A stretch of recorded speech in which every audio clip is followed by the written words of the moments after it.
आज हम class 8th का वर्कशीट नंबर 11 करेंगे और इस वर्कशीट को करने से पहले मैं बताना चाहूँगी कि पहले हिंदी मीडियम स्टूडेंट्स के लिए होगी, उसके बाद इंग्लिश में होगी। दोनों तरह की वर्कशीट होंगी इसमें। साथ ही आज का जो टॉपिक है वो है सूक्ष्म जीव एंड वर्कशीट 11 है।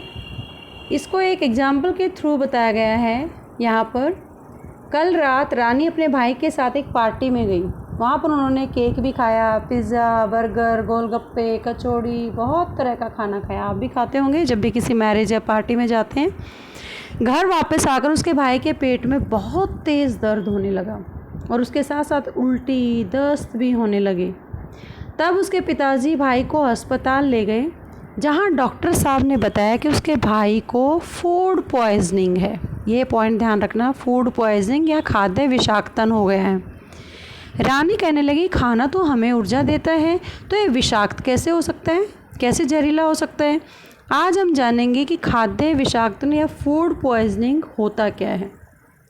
फूड पॉइजनिंग या खाद्य विषाक्तन होने का व्यक्ति के लक्षण, क्या क्या लक्षण होते हैं। सबसे पहली बात, उल्टी आनी शुरू हो जाती है, दस्त लग जाते हैं, पेट में बहुत तेज़ दर्द होता है, भूख नहीं लगती बच्चे को और कई बार बहुत तेज़ बुखार भी होता है। दो तरह के सूक्ष्म जीव होते हैं जो खाद्य पदार्थों को जहरीला बना देते हैं, विषाक्त बना देते हैं, पॉइजन बना देते हैं। पहला है ई कोलाई और दूसरा है साल्मोनेला नामक सूक्ष्म जीव। ये जीव हमारे फूड को जहरीला बना देते हैं। अब उससे बचने के उपाय क्या हैं। जब भी खाना फूड पॉइजनिंग से अगर बचना है तो हमें क्या करना चाहिए। हमेशा साफ़ सुथरा या ढका हुआ खाना खाना चाहिए। खाना खाने से पहले व बाद में या खाना बनाने से पहले हाथ जरूर धोने चाहिए। सब्जियों और फलों को अच्छी तरह से धो लें तभी खाएं। कच्ची सब्जियां, कच्चे मांस को अच्छी तरह से पकाएं। कोशिश करें कि हमेशा ताज़ा खाना खाएं। यदि बच जाए तो उसे फ्रिज में रख दें।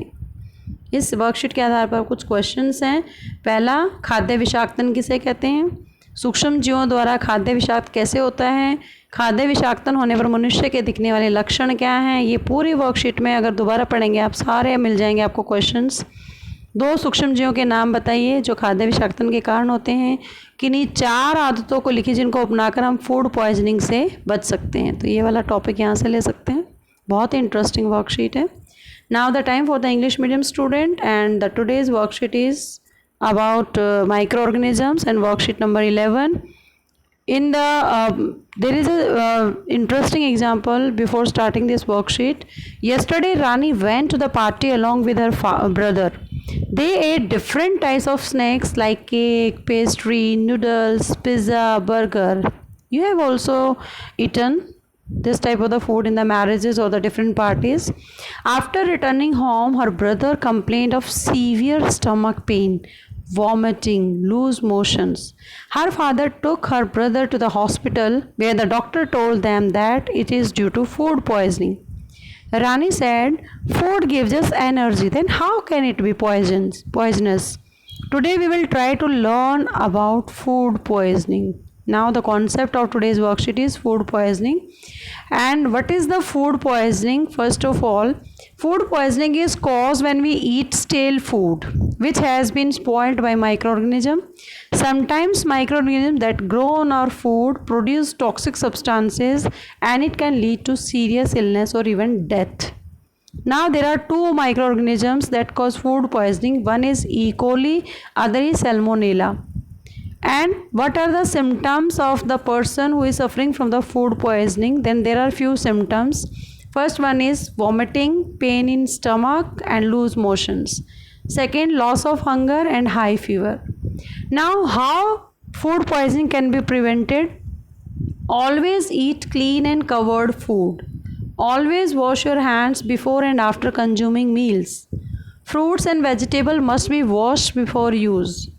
Fourth one is raw vegetables and meat must be cooked properly. Try to eat fresh food. If the food is left, try to keep it immediately in the refrigerator for the future consumption. Now there are the few questions you have to note in your notebook.